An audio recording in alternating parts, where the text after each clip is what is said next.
This is the new Oppo Reno6 Pro 5G. It comes just 6 months after the introduction of the Reno 5 Pro, and there doesn't seem to be a whole lot that's different between the two phones. The most notable upgrades include a more powerful 5G capable processor, a slightly larger battery, and some new camera tricks. But is all of that enough to make it a compelling product?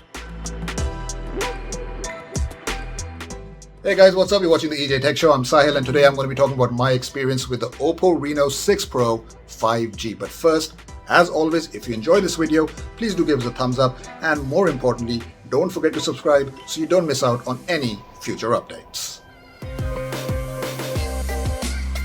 The Oppo Reno6 Pro takes its design cues from the Reno 5 Pro. Just like its predecessor, the new Reno phone provides an extremely satisfying in-hand feel, largely because of the thin and light form factor.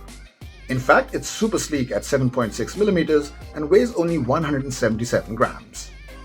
The frame is made of metal, while the rear panel uses Oppo's Reno Glow technique to offer a glittery but smudge-proof glass matte finish which throws off beautiful colors and patterns.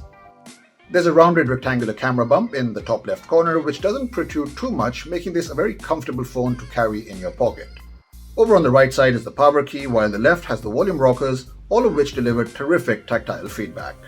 The USB Type-C port, single speaker, and dual SIM tray are at the bottom. There's no expansion slot for extra storage, as well as no 3.5mm headphone jack, but the speaker gets fairly loud when watching content or listening to music. The phone is also IP54 rated, which means it's protected from limited dust ingress and the odd splashes of water. The display on the Reno6 Pro is identical to the one on the Reno 5 Pro, and that's not a bad thing at all. It's a beautiful 6.5-inch 1080p OLED screen with curved edges and super slim bezels. The panel is bright and well saturated even when you use it outdoors, and comes with HDR10+ certification, so content on Netflix and Amazon looks great, while the corner hole punch is well out of the way of movies and videos. The display also gets a touch sampling rate of 180Hz and a refresh rate of 90Hz, two important features to have, especially when gaming or interacting with the user interface. There's a fingerprint scanner underneath the display as well. It's very quick to respond and rarely gave me any failed input. The Oppo Reno6 Pro sports a quad-rear camera setup with a 64-megapixel primary sensor, an 8-megapixel wide-angle sensor, a 2-megapixel macro sensor, and a 2-megapixel mono sensor. The main highlight is that primary sensor, which provides decent exposure with wide dynamic range in good conditions. The autofocus is also accurate, if a little slow, but colors look natural, and the sensor produces excellent depth of field. Indoors too, the 64-megapixel sensor performs reasonably well and produces little grain or noise. The phone actually nailed color accuracy almost every time. However, in low-light situation, there is a considerable amount of grain visible in photos. The dedicated night mode does help in brightening up darker areas, but at the cost of noise patches accumulating in the background. The ultra-wide sensor is a strong performer, but distortion is noticeable on the sides, and in certain lighting conditions, it didn't match the main camera's color profile. The macro sensor gets quite close to subjects, but doesn't produce results that look as crisp as those from the main sensor at 2x magnification. On the video front, the rear camera shoots up to 4K at 30 frames per second, but you don't get stabilization as the ultra-steady mode is restricted to 1080p. Oppo also offers a bunch of video features, including the new bokeh flare portrait, which uses AI algorithms to pinpoint real light sources in the background and bokeh light spots at varying depths in order to imitate professional DSLR cameras. In my testing, you only get the desired results if both subject and phone are static. Things get a bit more complicated with a moving subject, as the camera struggles to retain the bokeh effect in the background. The selfie camera here is a 32-megapixel sensor, and it produces Instagram-friendly images in outdoor and indoor lighting, but the default AI beautification mode does slightly soften up the face. The portrait mode also does well to isolate the subject from the background. So the Oppo Reno6 Pro runs on the latest 6nm MediaTek Dimensity 1200 processor. Now, according to benchmark scores, it's not as powerful as the Snapdragon 870 chip, but in day-to-day use, the Dimensity 1200 certainly feels like a proper flagship chipset. It didn't break a sweat during heavy multitasking, and I didn't see any lag or slowdowns during my time with the Reno6 Pro. Gameplay on titles like COD Mobile runs extremely smooth even with the highest graphics setting, and the touch inputs were fast and accurate thanks to the 180Hz touch sampling rate. There's an enhanced multi-cooling system here as well, which theoretically should help keep the phone cooler during gameplay, but I found it still got slightly warm even after a short session of Call of Duty, although it never reached a level where it affected my gaming experience. My review unit comes equipped with 256GB of storage and 12GB of RAM. Now the storage isn't expandable, but the RAM does offer virtual expansion, a new feature that lets you expand the smartphone's RAM by using the phone's internal storage. On the Reno 6 Pro, you can choose to expand up to 3GB, 5GB or 7GB of RAM by simply heading over to the About Phone section. The new settings will take effect after you restart the device. The Dimensity 1200 also gets an integrated 5G modem, and while you won't be able to use this particular feature in India for some time, it does make the phone future-proof. The Oppo Reno 6 Pro runs on Android 11 with the latest ColorOS 11.3 on top. It's not the lightest Android skin, but ColorOS 11 is a huge improvement over previous iterations. There are plenty of useful customization options that help in offering a very personalized experience. For example, you can tweak the dark mode, customize the always-on display, and even change icon styles and shapes. My only gripe is with the pre-installed bloatware. There's just way too many third-party apps for an upper mid-range phone. Fortunately, most can be removed, but not all of them. For such a slim phone, the Reno 6 Pro's battery life is quite impressive. The 4500 mAh battery averaged about a day and a half on a single charge and lasted over 16 hours in our HD video loop test, which is quite commendable, especially considering the powerful chipset the phone packs in. However, the real star of the show is the ultra-fast SuperVOOC 2.0 charging speeds delivered by a 65-watt adapter. In my testing, it topped up the phone from 0 to 100% in just 35 minutes. Sadly, there's no wireless charging, which would have made for a very welcome addition and could have really helped the Reno 6 Pro stand out in this price segment.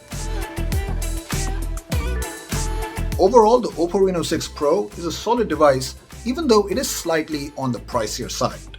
And while the hardware hasn't changed too much from last year's Reno 5 Pro, the main difference is in the processing capability. Now, if that's important to you, then the Reno 6 Pro is one of the best phones that you can buy in the premium mid-range segment. Not only does it offer top-notch performance, but it flaunts an eye-catching design, gets super fast charging, and comes with fairly competent cameras. Anyway guys, that was my review for the Reno 6 Pro. Let me know what you think about the new smartphone in the comment section. Your feedback is always appreciated. Up next, Soham brings you the review for the new Samsung Galaxy F22 smartphone, so stay tuned to the EJ Tech Show. Hey guys, I'm Soham, you're watching the EJ Tech Show, and today I'm going to be reviewing the Samsung Galaxy F22, the latest F-series smartphone for the lower mid-range segment. Like other Samsung devices at this price point, it aims to offer great value for money at a starting price of just 12,499 rupees, while offering a feature set that makes for a good daily driver. So in this video, I'm going to see if that recipe has worked yet again for Samsung. As always, if you enjoyed this video, don't forget to give it a thumbs up, and if you are watching us on YouTube, don't forget to subscribe to the Editor G channel for more tech reviews.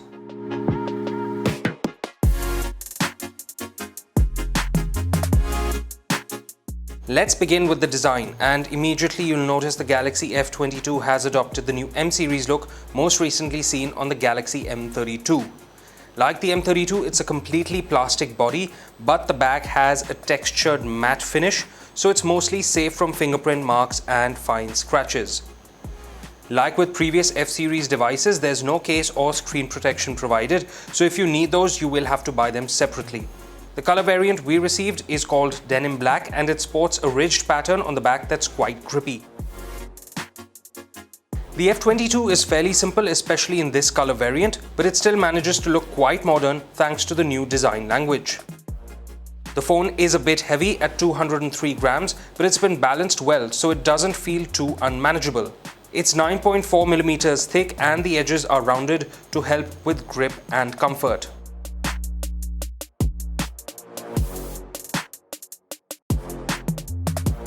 The display on the Galaxy F22 is a 6.4-inch HD Plus S AMOLED panel with a 90Hz high refresh rate. It gets nice and bright too, so visibility in direct sunlight is not a problem. Since it is an OLED Samsung panel, colors are very vibrant and watching content on this device is great. However, the HD Plus resolution means that the Galaxy F22 does not get Widevine L1 certification for Netflix, nor does the screen get HDR support. The display also houses a U-shaped cutout for the front-facing camera, and I suspect this will change only when Samsung updates the next mid-range M series phone with the latest Infinity O design. The Samsung Galaxy F22 gets a quad-rear camera setup with a 48-megapixel primary sensor, an 8-megapixel ultra-wide sensor, a 2-megapixel macro sensor, and a 2-megapixel depth sensor. The highlight here is certainly that main sensor, and it does produce consistently good results, at least in outdoor conditions. It handles HDR quite well and colors are very vibrant overall. Shadows and contrast are also well balanced and do not look overdone. Photos taken with the ultra-wide sensor produce enough detail and color, but a bit of distortion is visible. Still, it's a useful addition to have and brings versatility to the camera setup. The macro sensor is a bit less successful at taking good pictures despite being able to get quite close to subjects. While details are more noticeable with the macro sensor, pictures taken using the main sensor at 2x digital zoom produce more color-accurate results, and with much nicer depth of field. The depth sensor helps isolate objects from their background quite well and produced some nice results. When it comes to low-light photography, the Galaxy F22 has a dedicated night mode, which does a decent job of brightening up darker areas in the image. It also manages to eliminate a fair bit of noise and grain, but at the cost of sharpness, with most low-light images lacking in detail.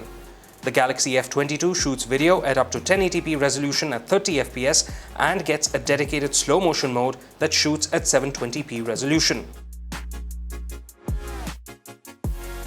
On the front, the Galaxy F22 gets a 13-megapixel sensor that produces just about okay images. While there is a decent amount of detail, most images tend to look slightly washed out and lacking that Samsung vibrance. It's the same story with images taken indoors, which look quite sharp, but do look like they need some color edited into them. However, the portrait mode seems to work well in most conditions, including low-light pictures. The front camera shoots videos at the same resolution as the rear, 1080p at 30 fps. The Samsung Galaxy F22 houses a MediaTek G80 chipset under the hood, same as the M32. The model we received only has 4GB RAM, but the phone manages to run day-to-day usage and multitasking without any major problems, and that 90Hz refresh rate certainly makes the UI and animations look a bit smoother. When it comes to gaming, titles like COD Mobile run fine with no heating issues, but you can only play on medium graphics settings at the most. Options higher than that are not available on this device. I also tested the F22 with Battlegrounds Mobile India, where it supports only up to HD settings, with HDR and Ultra HD modes currently off limits. At the available graphic settings, BGMI runs smoothly on the F22 and rarely gave any stutters or dropped frames. The F22 is better suited for casual gamers who mostly play a 30-minute to 1-hour long session at the end of the day. Unlike the recent Galaxy M32, the Galaxy F22 still uses One UI Core 3.1, so unfortunately there's no secure folder or quick switch. However, you do get Samsung Pay Mini for wireless transactions and everything else that comes with Android 11 like Nearby Share and more. It's also worth mentioning that if you're not careful during the setup procedure, you can end up with quite a lot of bloatware on the Galaxy F22. Utility-wise, the F22 has the standard recipe: a 3.5mm headphone jack, a USB Type-C port, and a full-size tray for 2 nano SIM cards and a micro SD card. For security, there's a side-mounted fingerprint scanner that works quickly and rarely gave me any failed inputs.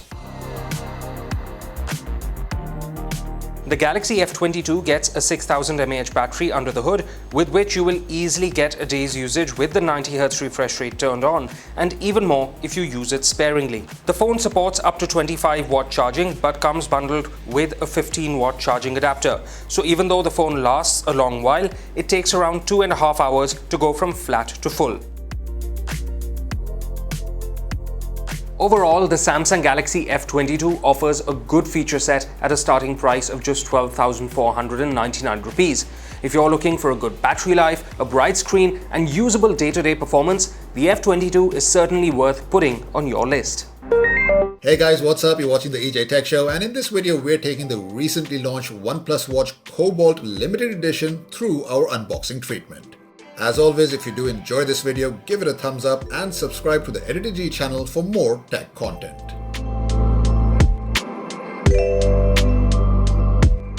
So the new OnePlus Watch comes packed in a fancy big box that's very soft to the touch. You'll find the OnePlus logo on top of the box, and as soon as you open it, the watch will greet you in all its shiny glory. Below that, you'll find an envelope marked accessories, but it only contains a couple of documents. Lastly, there's a magnetic charger with pogo pins and an extra black rubber wrist strap.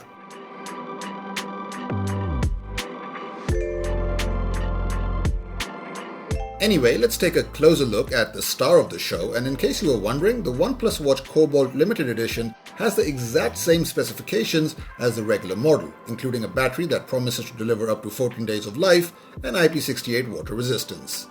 In fact, feel free to check out our hands-on review of the OnePlus Watch to see how it performed. You'll find a link to that video in the description.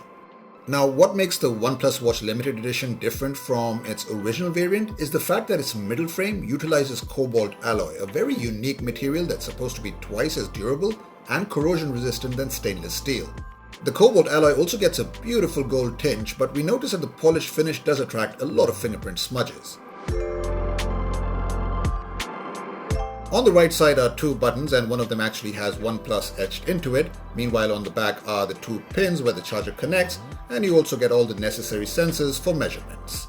Durability is further enhanced from specially treated sapphire glass found on the display, which makes it extremely scratch resistant and helps in offering a brighter screen experience as well. Oh, and talking about the screen, it's a 1.39-inch AMOLED one, but the default watch face is absolutely stunning, making it look like a proper timepiece as opposed to a generic smartwatch.